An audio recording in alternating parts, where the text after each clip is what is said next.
पिताजी, जो गणेश और स्वामी कार्तिक की उत्तम कथाओं से ओतप्रोत तथा आनंद प्रदान करने वाला है। भगवान शंकर के गृहस्थ संबंधी उस उत्तम चरित्र को हमने सुन लिया। अब आप कृपा करके उस परम उत्तम चरित्र का वर्णन कीजिए, जिसमें रुद्रदेव ने खेल ही खेल में दुष्टों का वध किया था। महान वीरशाली भगवान शंकर ने देवद्रोहियों के तीनों नगरों को एक ही साथ एक ही बाण से किस कारण एवं कैसे भस्म कर डाला था। भगवान जिनके भाल में बाल चंद्रमा सुशोभित हैं तथा जो सदा माया के साथ विहार करने वाले हैं, उन भगवान शंकर का चरित्र तो देवर्षियों को आनंद प्रदान करने वाला है। आप वह सारा चरित्र विस्तार पूर्वक वर्णन कीजिए।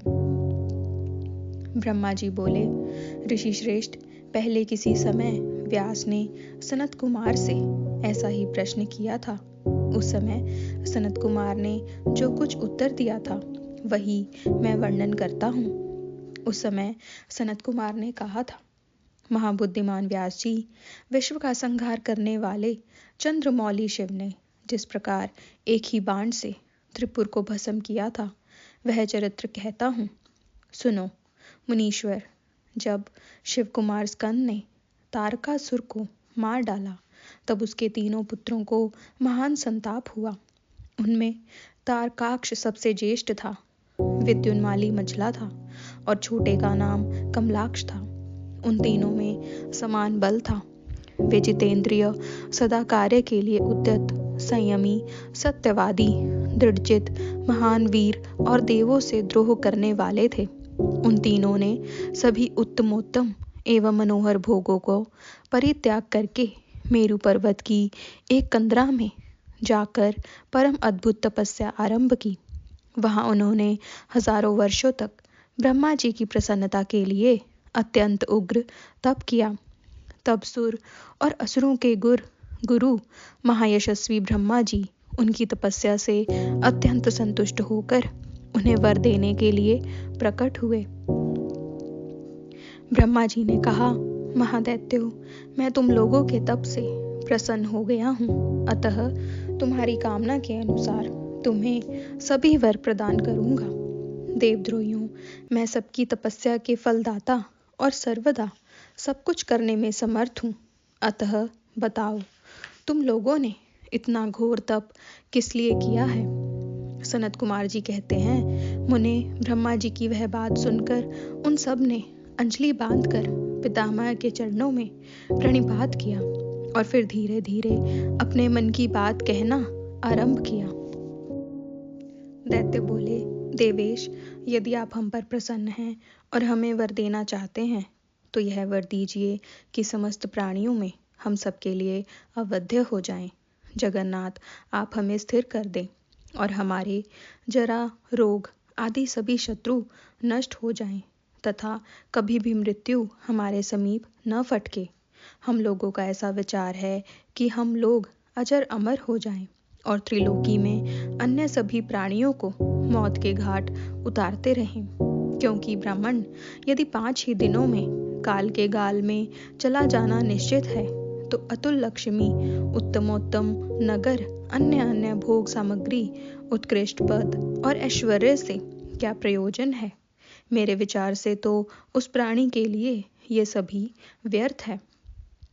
सनत कुमार जी कहते हैं, महर्षि, उन तपस्वी दैत्यों की यह बात सुनकर ब्रह्मा अपने स्वामी गिरिशाई भगवान शंकर का ध्यान करके बोले। ब्रह्मा जी ने कहा, असुरों, अमरत्व सभी को नहीं मिल सकता, अतः तुम लोग अपना यह विचार छोड़ दो। इसके अतिरिक्त अन्य कोई वर जो तुम्हें रुचता हो वह मांग लो, क्योंकि दैत्यो, इस भूतल पर जहाँ कहीं भी जो प्राणी जन्मा है अथवा जन्म लेगा, वह जगत में अजर अमर नहीं हो सकता।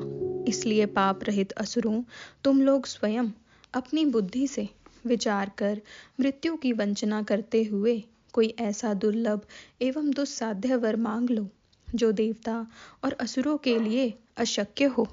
उस प्रसंग में तुम लोग अपने बल का आश्रय लेकर पृथक पृथक अपने मरण में किसी हेतु का मांग लो, जिससे तुम्हारी रक्षा हो जाए और मृत्यु तुम्हें वरण न कर सके। सनत कुमार जी कहते हैं, महर्षि ब्रह्मा जी के ऐसे वचन सुनकर वे 2 घड़ी तक ध्यानस्थ हो गए। फिर कुछ सोच विचार कर स्वर्ग लोक पितामह ब्रह्मा जी से बोले। दैत्यों ने कहा, भगवन, यद्यपि हम लोग प्रबल पराक्रमी हैं, तथापि हमारे पास कोई ऐसा घर नहीं है जहां हम शत्रुओं से सुरक्षित रहकर सुखपूर्वक निवास कर सकें। अतः आप हमारे लिए ऐसे 3 नगरों का निर्माण करा दीजिए जो अत्यंत अद्भुत और संपूर्ण संपत्तियों से संपन्न हो, तथा देवता जिनका प्रदर्शन न कर सकें। लोकेश, आप तो जगत गुरु हैं। हम लोग आपकी कृपा से ऐसे 3 पुरों में अधिष्ठित होकर इस पृथ्वी पर विचरण करेंगे। इसी बीच तारकाक्ष ने कहा कि विश्वकर्मा मेरे लिए जिस नगर का निर्माण करें वह स्वर्णमय हो और देवता भी उसका भेदन न कर सकें। तत्पश्चात कमलाक्ष ने चांदी के बने हुए अत्यंत विशाल नगर की याचना की और विद्युन्माली ने प्रसन्न होकर वज्र के समान कठोर लोहे का बना हुआ बड़ा नगर मांगा। ब्राह्मण, ये तीनों पूर्व मध्याह्न के समय अभिजीत मुहूर्त में चंद्रमा के पुष्य नक्षत्र पर स्थित होने पर एक स्थान पर मिला करें और आकाश में नीले बादलों पर स्थित होकर ये क्रमशः एक के ऊपर एक रहते हुए लोगों की दृष्टि से ओझल रहें। फिर पुष्करावर्त नामक काले मेघों में वर्षा करते समय 1 सहस्त्र वर्ष के बाद ये तीनों नगर परस्पर मिलें और एक ही भाव को प्राप्त हों, अन्यथा नहीं। उस समय कृतिवासा भगवान शंकर, जो वैर भाव से रहित सर्वदेवमय और सबके देव हैं, लीलापूर्वक संपूर्ण सामग्रियों से युक्त एक असंभव रथ पर बैठकर एक अनोखे बाण से हमारे पुरों का भेदन करें। किंतु भगवान शंकर सदा हम लोगों के वंदनीय, पूज्य और अभिवादन के पात्र हैं, अतः वे हम लोगों को कैसे भस्म करेंगे, मन में ऐसी धारणा करके हम ऐसे दुर्लभ वर को मांग रहे हैं। सनत कुमार जी कहते हैं, व्यास जी, उन दैत्यों का कथन सुनकर सृष्टिकर्ता लोक पितामह ब्रह्मा ने शिव जी का स्मरण करके उनसे कहा कि अच्छा, ऐसा ही होगा। फिर मैं को भी आज्ञा देते हुए उन्होंने कहा, हे मैं, तुम सोने, चांदी और लोहे के 3 नगर बना दो। यूं मैं को आदेश देकर ब्रह्मा जी उन तारक पुत्रों के देखते देखते अपने धाम स्वर्ग को चले गए। तदनंतर धैर्यशाली मैंने अपने तपोबल से नगरों का निर्माण करना आरंभ किया। उसने तारकाक्ष के लिए स्वर्णमय, कमलाक्ष के लिए रजतमय और विद्युन्माली के लिए लौहमय, ये तीनों प्रकार के उत्तम दुर्ग तैयार किए। वे पूर्व क्रमशः स्वर्ग, अंतरिक्ष और भूतल पर निर्मित हुए थे। असुरों के हित में तत्पर रहने वाला मैं इन तीनों पुरों को तारकाक्ष आदि असुरों के हवाले करके स्वयं भी उसी में प्रवेश कर गया। इस प्रकार उन तीनों पुरों को पाकर महान बल पराक्रम से संपन्न वे तारकासुर के लड़के उनमें प्रविष्ट हुए और समस्त भोगों का उपभोग करने लगे। वे नगर कल्प वृक्षों से व्याप्त तथा हाथी घोड़ों से संपन्न थे। उनमें मणि निर्मित जालियों से आच्छादित बहुतेरे महल बने हुए थे। वे पद्म राग के बने हुए एवं सूर्य मंडल के समान चमकीले विमानों से, जिनमें चारों ओर दरवाजे लगे थे, शोभामान थे। कैलाश शिखर के समान ऊंचे तथा चंद्रमा के समान उज्जवल दिव्य प्रसादों तथा गोपुरों से उनकी अद्भुत शोभा हो रही थी। वे अप्सराओं, गंधर्वों, सिद्धों तथा चारणों से खचाखच भरे थे। प्रत्येक महल में शिवालय तथा अग्निहोत्रशाला की प्रतिष्ठा हुई थी। उनमें शिव भक्ति परायण शास्त्रज्ञ ब्राह्मण तथा सदा निवास करते थे। वे बावली, कूप, तालाब और बड़ी बड़ी तैलियों से तथा समूह के समूह स्वर्ग से च्युत हुए वृक्षों से युक्त उद्यानों और वनों में सुशोभित थे। बड़ी बड़ी नदों और छोटी छोटी सरिताओं से, जिनमें कमल खिले हुए थे, उनकी शोभा बढ़ गई थी। उनमें संपूर्ण कामनाओं को पूर्ण करने वाले उनके फलों के भार से लदे हुए वृक्ष लगे थे, जिनसे वे नगर विशेष मनोहर लगते थे। वे झुंड के झुंड मदमद गजराजों से सुंदर सुंदर घोड़ों से, नाना प्रकार के आकार प्रकार वाले रथों एवं शिबिकाओं से अलंकृत थे। उनमें समयानुसार पृथक पृथक क्रीड़ा स्थल बने थे और वैद्याधन की पाठशालाएं भी भिन्न भिन्न निर्मित हुई थी। वे पापी पुरुषों के लिए मन वाणी से भी अगोचर थे।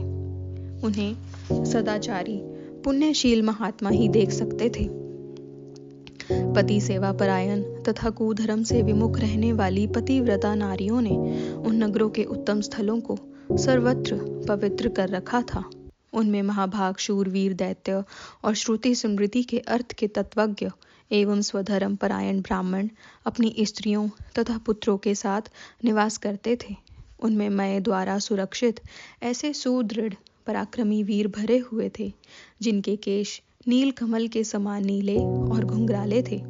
वे सभी सुशिक्षित, जिससे उनमें सदा युद्ध की लालसा भरी रहती थी। वे बड़े बड़े समरों से प्रेम करने वाले थे। ब्रह्मा और शिव का पूजन करने से उनके पराक्रम विशुद्ध थे। वे सूर्य, मरुदक्कन और महेंद्र के समान बली थे और देवताओं के मथन करने वाले थे। वेदों, शास्त्रों और पुराणों में जिन जिन धर्मों का वर्णन किया गया है, वे सभी धर्म और शिव के प्रेमी देवता वहाँ चारों ओर व्याप्त थे। उन नगरों में प्रवेश करके वे दैत्य सदा शिव भक्ति निरत होकर सारी त्रिलोकी को बाधित करके विशाल राज्य का उपभोग करने लगे। मुने, इस प्रकार वहाँ निवास करने वाले उन पुण्य आत्माओं के सुख एवं प्रीतिपूर्वक उत्तम राज्य का पालन करते हुए बहुत लंबा काल व्यतीत हो गया।